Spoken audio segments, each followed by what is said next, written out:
All right. Well, I didn't end up going to Toastmasters tonight. I just got kind of busy at work, and then I just ended up having to go to the doctor's and did a few other errands after I got out of work today.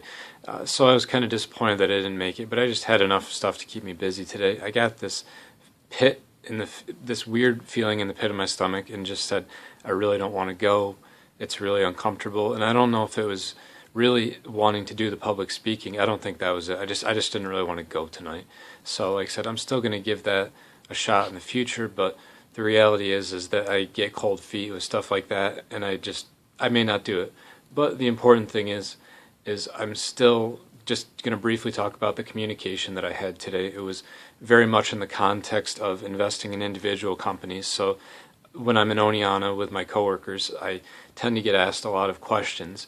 And one of the questions that's been asked the last couple of days is VF Corp is splitting up. So you have what is Vans, Timberland, North Face, and Dickies are largely being spun off into a separate company. Sorry, they're the core company that's going to remain. The Jeanswear, the Wrangler, and the Lee, and the retail outlets, those are going to be what spun off from the company. And we're trying to decide now if we're going to hold on to both of these, or if we're going to sell both of them, or if we're going to maintain the positions and just see what happens. The Jeanswear division has a 5% dividend yield, which is still very attractive today compared to a lot of fixed income instruments.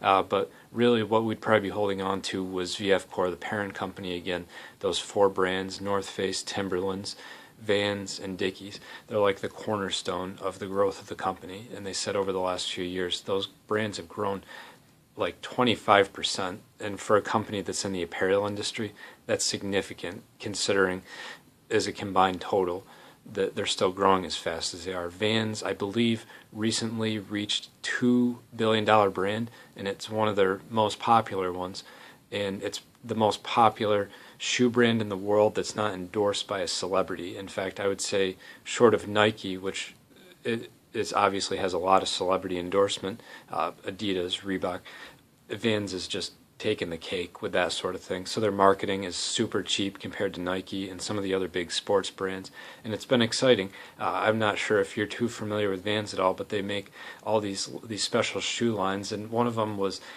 Snoopy and Peanuts. So it was exciting. One of my coworkers has a Snoopy set of sneakers, and his wife has a Woodstock set of sneakers. So they just do fun little things now and then. There's Nintendo shoes with Mario and Peach and Yoshi. So they just try to cater to these like sort of little niche demographics, but they've really carved out a big piece for themselves. And like I said, a $2 billion brand, they've done extremely well.